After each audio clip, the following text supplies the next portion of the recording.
Bueno, muy bien llegadas todas y todos. Hoy tendremos la oportunidad de entrar en un tema bien interesante, el tema top 10, a donde todos queremos llegar, donde todos decimos, no, es que mi tema es este, yo lo que quiero es resolver este tema y conectar con una frase que yo valoro profundamente como mujer y como esposa, y es que para mí la pareja es sagrada. Y la pareja sagrada de donde yo vengo, pues me ha dado la oportunidad de aprender a otro nivel en qué consiste la vida en pareja. Así que vamos a trabajar el lenguaje nuclear de las relaciones de pareja. Tu distancia a tu dolor, a tu duelo, a tus heridas no curadas, es tu distancia a tu pareja. Ah, no.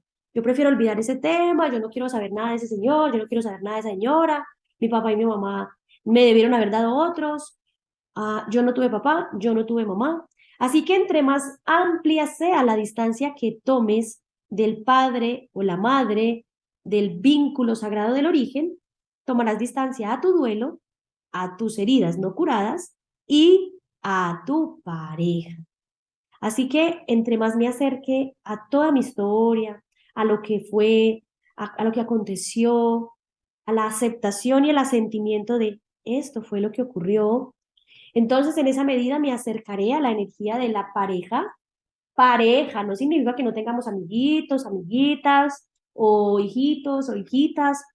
Claro que sí. Siempre transitaremos en dupla. Así esa dupla no sea un hombre o una mujer adulta.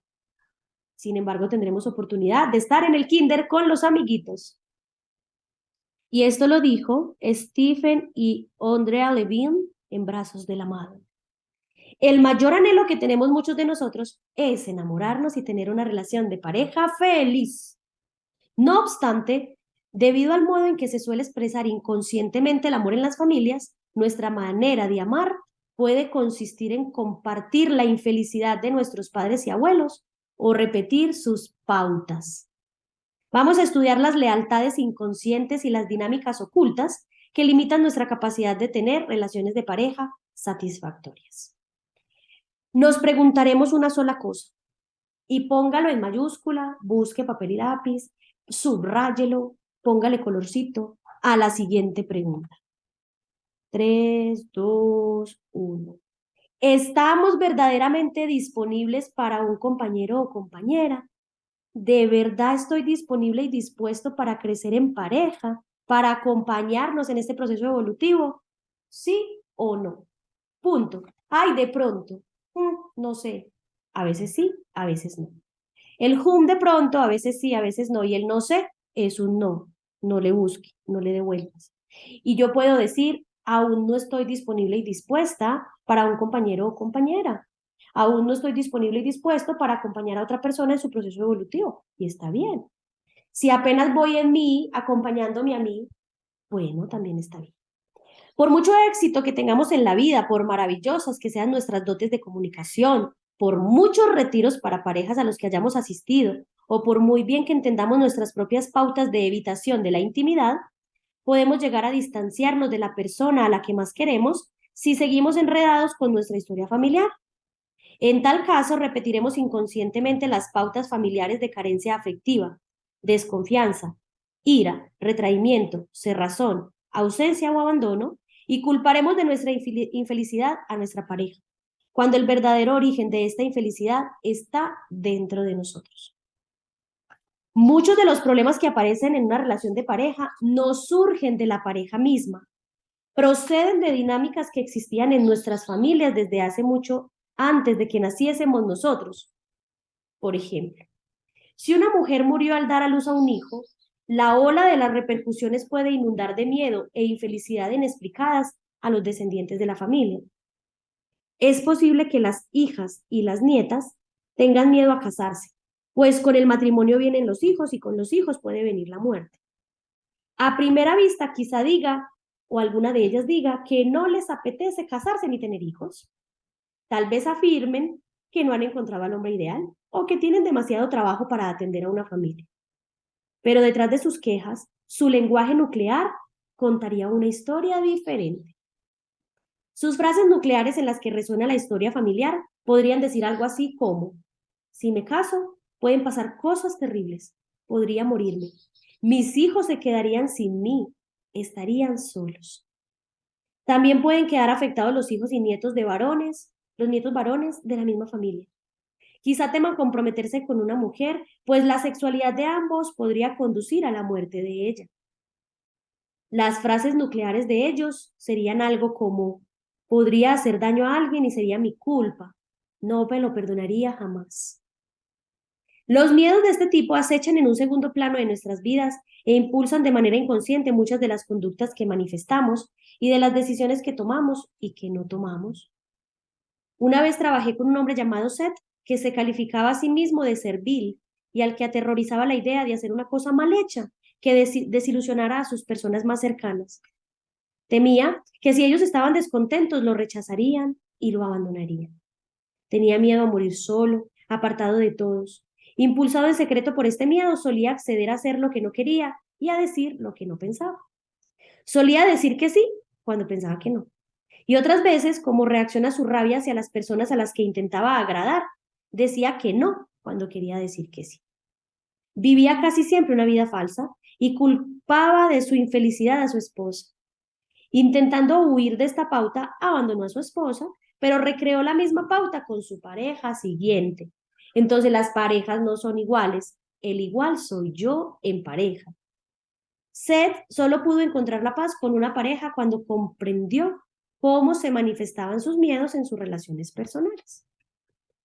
Dan y Nancy, ambos de 50 y tantos años, eran una pareja de profesionales de éxito y parecía que lo tenían todo en la vida. Dan era director ejecutivo de una institución financiera importante y Nancy era administradora de un hospital. Ambos eran orgullosos padres de 3 hijos con hijos universitarios y a los que les iba todo bien. Ahora que los hijos habían dejado el nido familiar, Dan y Nancy tenían que afrontar el hecho de que se habían empañado sus ilusiones de disfrutar de un retiro dorado. Su matrimonio tenía problemas. Hace más de 6 años que no tenemos relaciones sexuales, explicaba Nancy. Vivimos como extraños. Dan había perdido el deseo sexual hacia Nancy años atrás, aunque no recordaba exactamente cuándo. Dan quería seguir casado con Nancy, pero ella no lo tenía claro a esas alturas. Ambos habían recurrido sin éxito a asesoramientos familiares de todo tipo, civiles y religiosos. Vamos a estudiar las dificultades de la relación de pareja de Dan y Nancy desde los planteamientos del lenguaje nuclear. ¿Cuál es la queja nuclear o el problema? Oigamos el lenguaje nuclear de la queja de Nancy. Tengo la sensación de que ya no le intereso. Está distante gran parte del tiempo. No me presta la atención suficiente y rara vez me siento conectada con él. Siempre parece que le interesan más los hijos que yo. Oigamos ahora el lenguaje nuclear de Dan. Siempre está descontenta conmigo, me culpa de todo. Quiere más de lo que le puedo dar yo. A primera vista, estas palabras son un ejemplo más de las quejas comunes que solemos ver en los matrimonios. Pero examinadas con mayor atención, las palabras de ambos constituían un mapa que nos conducía hacia una fuente de descontento que no se había observado. El mapa de Dan y de Nancy conducía a lo que estaba pendiente de resolver en los sistemas familiares de ambos. Para descubrir el mapa del lenguaje nuclear de un problema de pareja, recurrimos de nuevo a las 4 herramientas y hacemos 4 preguntas. La primera nos lleva a la queja nuclear. ¿Cuál es tu mayor queja respecto de tu pareja? Esta pregunta es el punto de partida. La información que nos proporciona suele estar relacionada con las cuestiones no resueltas que tenemos con alguno de nuestros padres o con ambos. Proyectamos esas cuestiones no resueltas sobre nuestra pareja. Ya seamos varón o mujer, parece que podemos aplicar una regla general. Lo que sentimos que no recibimos de nuestra madre, lo que queda por resolver en nuestra relación con ella, suele preparar el terreno para lo que vivimos con nuestra pareja. Si hemos sentido que nuestra madre era distante o si hemos rechazado su amor, también será probable que nos distanciemos del amor de nuestra pareja. El segundo son los descriptores nucleares. ¿Con qué adjetivos y frases describirías a tu madre y a tu padre? Con esta pregunta, Estamos buscando las lealtades inconscientes y los modos en que nos hemos distanciado de nuestros padres. Cuando redactamos una lista de adjetivos y frases con las que describimos a nuestros padres, accedemos al núcleo de nuestros sentimientos más profundos. Allí podemos encontrar resentimientos y acusaciones que muchos seguimos albergando hacia nuestros padres. Cuando proyectamos nuestras inquietudes internas sobre nuestra pareja, estamos accediendo a ese mismo depósito inconsciente de experiencias de la infancia. Los descriptores nucleares nos brotan a muchos de nosotros de imágenes de la infancia en la que nos sentimos despojados o insatisfechos. Podemos tener la sensación de que los padres no nos dieron lo suficiente o de que no nos querían como debían. Cuando portamos imágenes como estas, en las que culpamos a nuestros padres del descontento que sentimos, es raro que nos vaya bien en nuestras relaciones de pareja. Vemos a nuestra pareja a través de una lente antigua y distorsionada, esperando desde el principio que nos privará del amor que necesitamos. Tercero, la frase nuclear.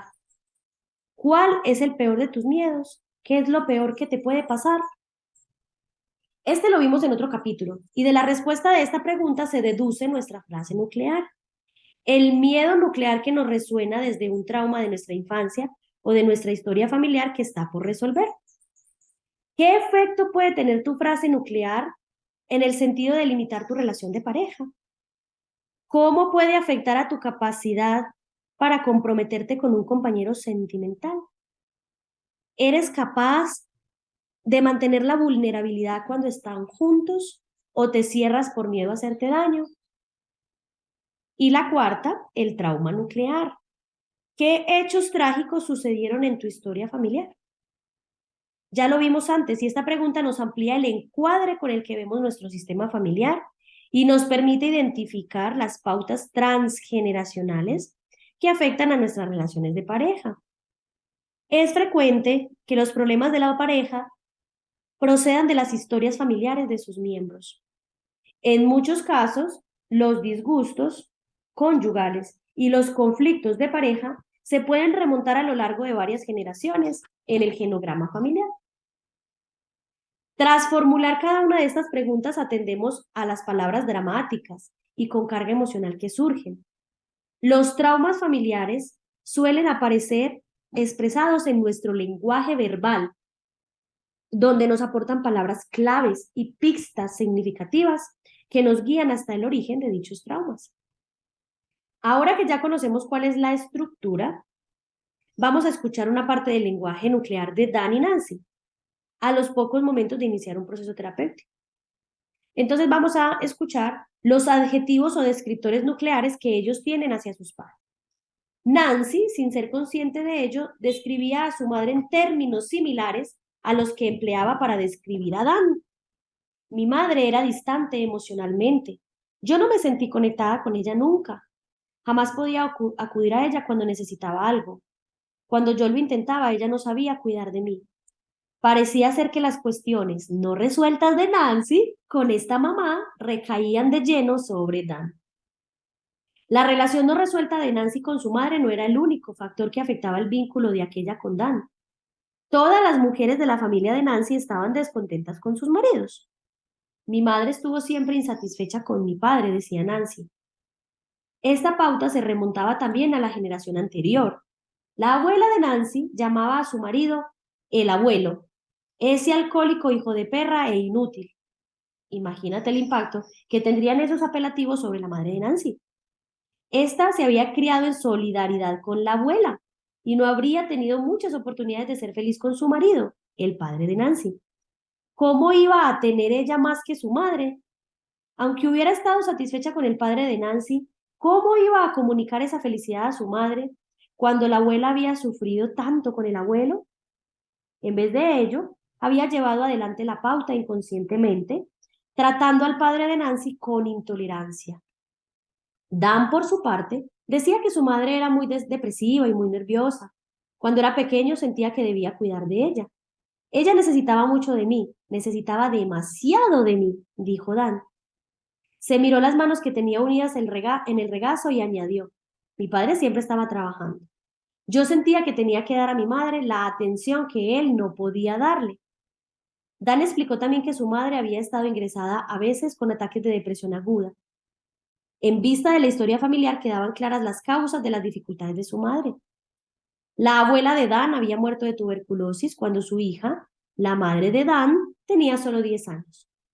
La hija había quedado devastada por la pérdida. Hubo una nueva pérdida cuando murió el hermano menor de Dan, siendo recién nacido. Entonces la madre de Dan pasó 6 meses ingresada y recibió tratamientos de terapia electroconvulsiva o electroshock. Por entonces, Dan también tenía 10 años. Para agravar las cosas todavía más, Dan también se sentía distanciado de su padre. Dijo que su padre era débil e incompetente. Mi padre no fue capaz de ser hombre para con mi madre.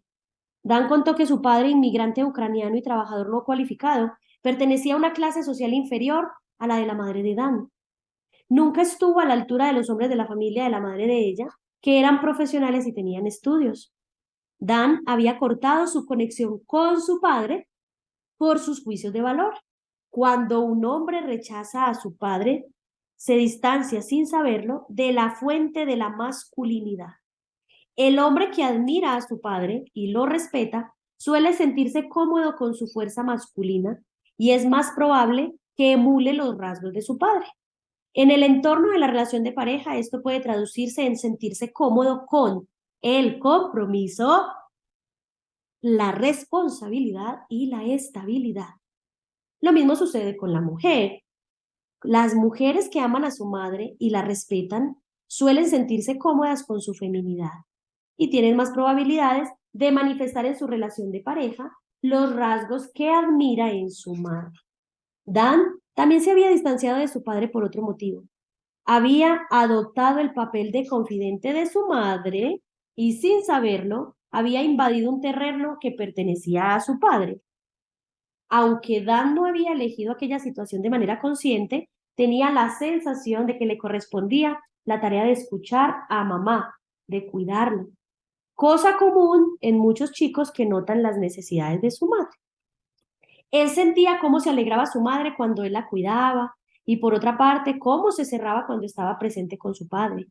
Dan, al verse preferido por su madre, aprendió a sentirse superior a su padre. Dan llegó a adoptar incluso los sentimientos de desaprobación de su madre hacia su padre. Al rechazar a su padre, Dan no solo se desconectaba de su propia fuerza masculina, sino que preparaba inconscientemente el terreno para reproducir más tarde una dinámica similar en su matrimonio con Nancy. Dan se convirtió en un marido débil e incompetente como su padre. Nancy tampoco había sido capaz de asimilar la fuerza femenina de su madre. En algún momento de su infancia había tomado la decisión de dejar de recurrir al apoyo de su madre. Cuando Nancy abandonó por fin el hogar de su infancia, llevaba consigo la sensación de que no había recibido lo suficiente y culpaba a su madre de no haberle proporcionado la atención que ella ansiaba. Aquella flecha de descontento apuntaría más adelante a Dan. Nancy consideraría que Dan tampoco había sido capaz de darle el apoyo que ella necesitaba. Mientras Dan y Nancy criaban a sus hijos, podían olvidar lo demás, atendiendo las necesidades de la familia. Pero ahora que los hijos ya no están, quedaba claramente visible la dinámica subyacente. Dan y Nancy apenas aguantaban juntos. Dan se calificaba a sí mismo de muerto sexualmente para con Nancy. He perdido todo el interés por el sexo, decía. En cuanto se puso a explorar su relación temprana con su madre, entendió el porqué. Dar a su madre la atención y el consuelo que necesitaba no era la tarea propia de un niño, era una responsabilidad excesiva. Jamás habría podido darle todo lo que ella necesitaba, ni haberle quitado de encima todo su dolor. Por el contrario, se sentía inundado por el amor de su madre. Las necesidades de ella lo habían abrumado. Cuando Dan se quejaba de que Nancy quería demasiado de él, en realidad no se estaba refiriendo a Nancy. Estaba hablando inconscientemente de las necesidades no cubiertas de su madre. Dan había confundido su intimidad con Nancy con la intimidad enmarañada que había vivido de niño. Se resistía hasta los deseos y necesidades más naturales de Nancy. Para protegerse de lo que percibía como unas exigencias abrumadoras, Dan se había cerrado ante Nancy, diciendo no a las peticiones de esta, aunque en realidad quisiera decir que sí. Los problemas de Dan y de Nancy se entrelazaban entre sí de manera sincrónica. Era como si el destino los hubiera unido a los dos para que se curaran con su matrimonio. Es frecuente que las personas elijan a parejas que les reactivarán las heridas. Así pueden contar con la oportunidad de ver, reconocer y sanar las partes dolorosas y reactivas de sí mismos. La pareja elegida refleja como un espejo perfecto lo que está en el núcleo de su compañero sin que éste lo reconozca o lo resuelva. ¿Quién mejor que Dan para aportar a Nancy el amor emocionalmente distante que ésta necesitaba para completar sus cuestiones pendientes con su madre? ¿Y quién mejor que Nancy para aliviar las carencias insaciables que había vivido de niño, para ayudar a curar la herida que tenía con su madre? ¡Uy, qué bello! El peor de los miedos, o sea, la frase nuclear. Dan dijo que el peor miedo que tenía en la vida era el de perder a Nancy. Mi peor pesadilla sería perder a la persona que yo más quiero. Temo que Nancy se muera o que me deje y tener que vivir sin ella. Los ecos de esta frase nuclear se habían sentido dolorosamente en la generación anterior, cuando la madre de Dan había perdido a su vez a su madre cuando tenía 10 años. La madre de Dan había reproducido aquella experiencia de perder a la persona que más quería con la muerte de su hijo recién nacido. Aquellas pérdidas se reflejarían más tarde en el mayor de los miedos de Dan. Aunque era Dan quien portaba aquel miedo, en realidad había sido su madre quien había tenido que vivir sin las personas a las que ella más quería. Dan reconoció enseguida que su frase nuclear había surgido de su madre. La pauta había proseguido en la siguiente generación. Cuando Dan tenía 10 años, la misma edad que tenía su madre cuando murió la abuela, había perdido a su madre, a la persona que más quería. Durante 6 semanas, cuando la ingresaron, por lo que los médicos habían llamado una crisis nerviosa. Dan también recordaba en fechas aún más tempranas ocasiones en que su madre caía en la depresión y dejaba de prestarle atención. En aquellas ocasiones se sentía solo y abandonado. También podía hacerse remontar a una época anterior la frase nuclear de Nancy: me quedaré atrapada en un matrimonio horrible y me sentiré sola. Estaba claro que aquella frase pertenecía a la abuela de Nancy, casada con el abuelo alcohólico al que se culpaba prácticamente de todos los males de la familia. Si hubiésemos podido remontarnos una generación más, quizá habríamos visto que la abuela de Nancy había tenido a su vez una relación difícil con su madre, o que la bisabuela reproducía una pauta similar de sentirse atrapada en un mal matrimonio con su marido. Por desgracia, se había perdido para la historia toda información más allá de los abuelos. Pero lo más probable es que en cada generación nos encontrásemos con una niña desconectada de su madre o criada por unos padres que estaban desconectados entre sí. Cuando Nancy hubo comprendido esto, pudo elegir entre seguir repitiendo la pauta con Dan o aprovechar la oportunidad para curarla. Nancy estaba dispuesta para la curación. Así que pregúntate si todo aquello que está aconteciendo para ti se va a convertir en una oportunidad para curarte o vas a seguir repitiendo la historia. Y lo respiro profundo y me regalo un sí, estoy disponible, dispuesta a hacer lo que hay que hacer para curarme. Y le invertiré toda esta vida y la siguiente si se hace necesario. Y respiro profundo y me agradezco por este espacio de hoy y pronto, porque aún no hemos terminado con la historia de Nancy y Dan. Y de hecho, tampoco hemos terminado con tu historia y con la mía. Apenas comenzamos. Gracias, gracias, gracias por traerte, por escuchar y compartirte con otras personas. Yo soy Belleza Limanjari, directora e inspiradora de Tu Mejor Versión. Y todo el equipo de coaches y todo el equipo de lectores, te agradecemos esta oportunidad que nos das cada día. Hasta pronto.